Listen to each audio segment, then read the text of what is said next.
Our next speaker, the staff always gets tired. I hear somebody, and I come back and I say, we've got to get this person to our conference. And they're always just kind of like, yeah. And I heard our next speaker years ago, and I've been trying to get him to come down to North Carolina. I guess we had to move part of his family down here to finally get him down here. But the next speaker is Lawson Bader. He is currently the president and CEO of Donors Capital Fund and DonorsTrust. Prior to that, he was the president of the Competitive Enterprise Institute, and that's where I first heard him talking. And Lawson's one of those unique people who is not only a leader, but he's inspirational when he talks, and he says things that make you think. And that's why I wanted to get him here, and I see him going, wait a minute. And before that, he was with the Civitas Center at George Mason University, and when you think of a think tank, the Civitas Center is probably one of the premier think tanks. They really have a lot of bright people, and Lawson there established the center that did staff training, a bipartisan staff training for congressional staffers. So he knows how to bring people together, he knows how to get things done, and without further ado, I'd like to ask Lawson Bader to come up and talk with you.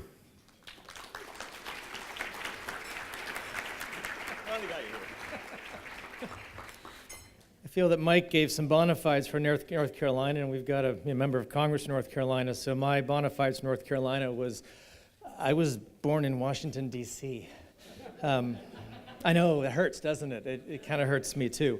But for the record, and this may be more information than we care to know, I was conceived in Durham, North Carolina, which is actually true, and that's all I ever really want to know. And my son just graduated from Davidson. So, I do have a little bit of that North Carolina in me. And if you went to University of North Carolina, sorry, I got nothing for you.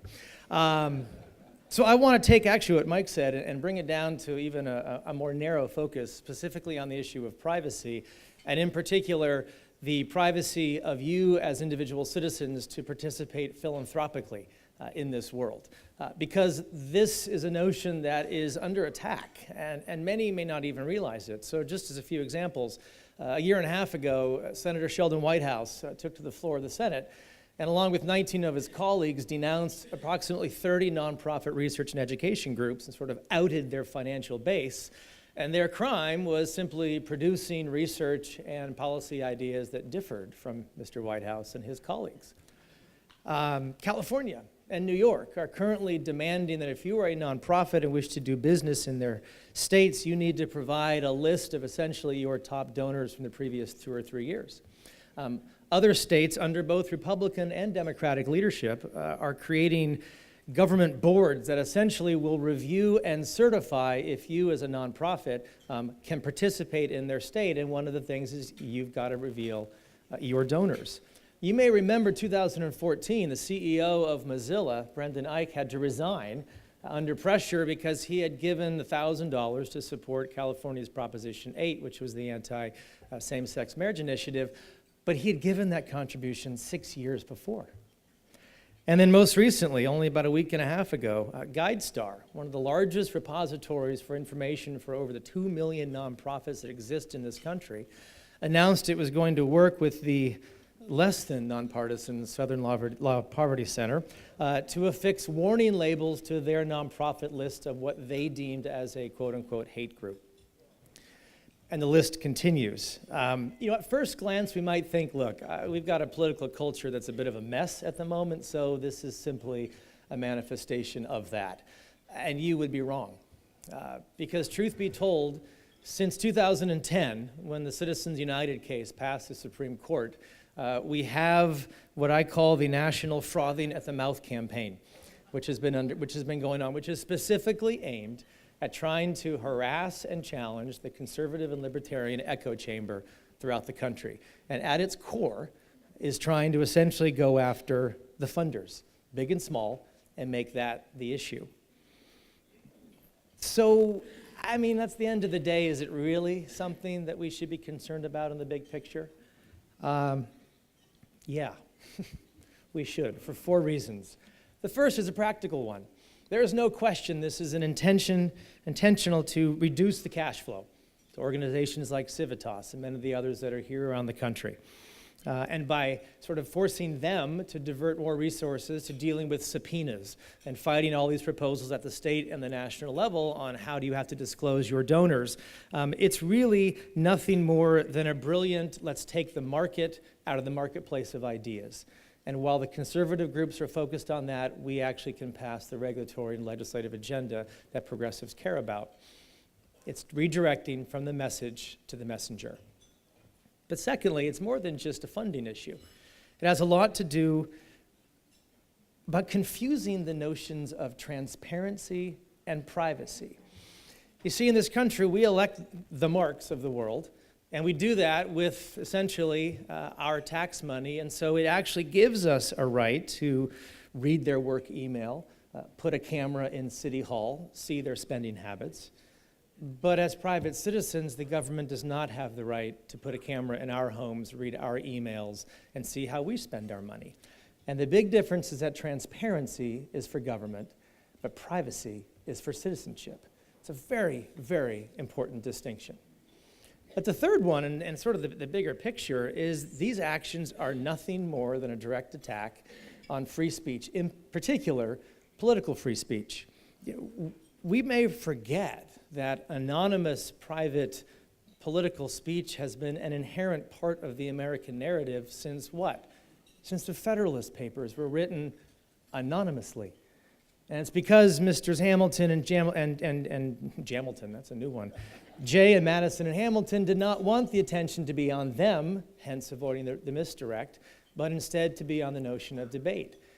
And it is absolutely not a stretch to say that without the anonymous private political speech of the Federalist Papers, we would not have a constitution today as we know it. But there's a fourth reason that I think this matters, and if you forget everything else I've said, I'm fine with that, but please don't forget this particular point. The real issue of these attacks on donor privacy is that they are intended to fundamentally alter the relationship between the citizen and the state, or even more particularly, to change the historical separation between using public and private funds to achieve societal gains. What's the mission of the United States? I know David Bobb of the Bill of Rights Institute is here.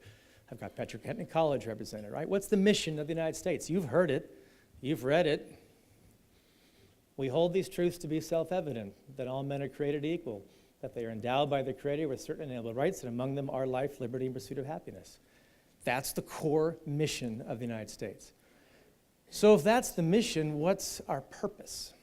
What's the purpose of that political institution?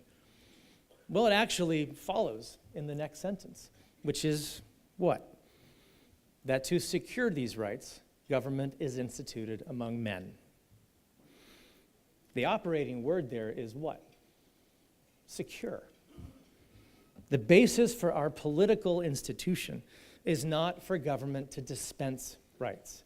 It is to protect, ensure, and secure them, and therefore, by its own definition, government is limited.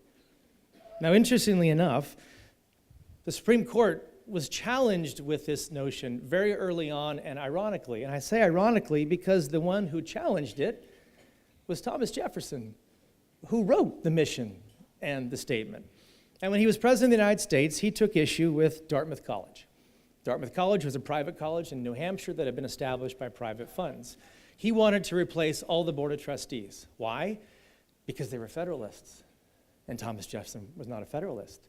And because of political motivation, he felt that he could actually do this. But his reasoning had to be that government could actually control and influence private charitable contributions because in his mind, a private gift to the public good was therefore public and should be owned by the people.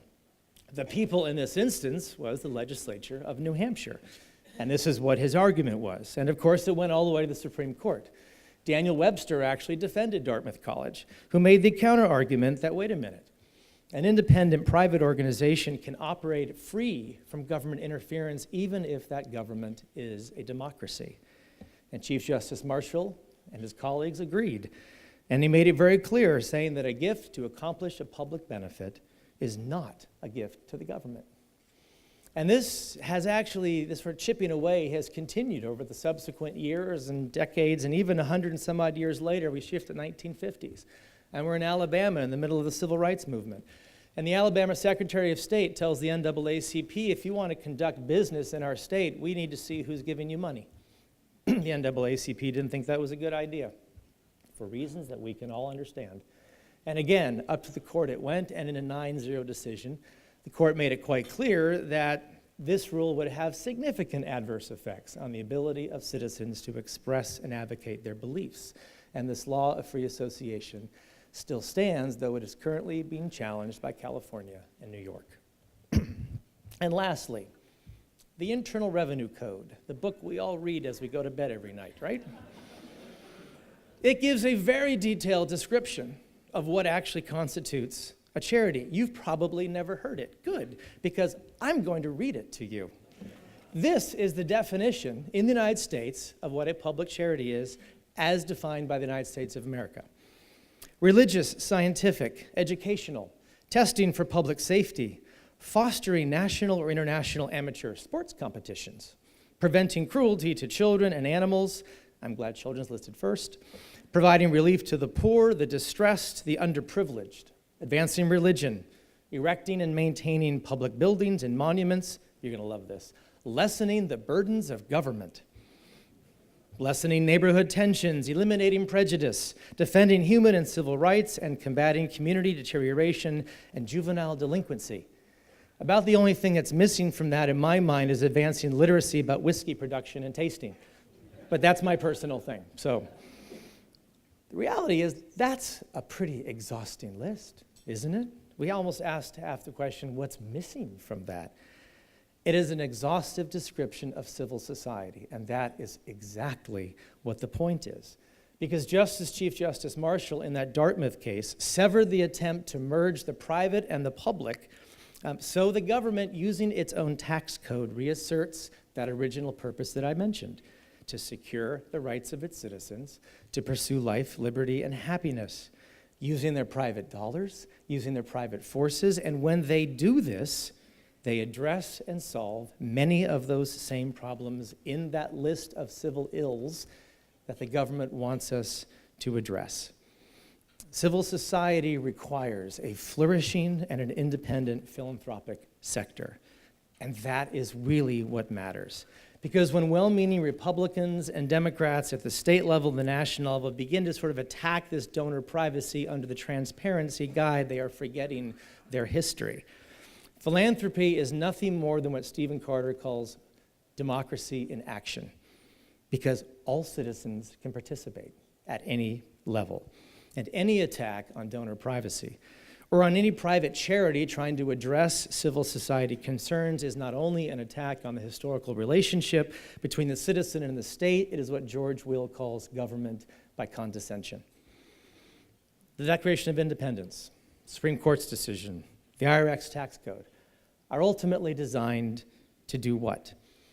They are designed to fence government off from voluntary private organizations, not the other way around.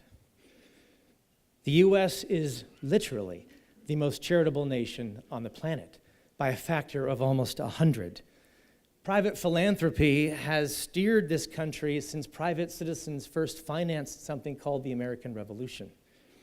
Your dollars are one of the most important independent sources of power that you have. You need to use it. You need to protect it. And you need to literally fight like hell for your inherent and inalienable right to do so. Thanks.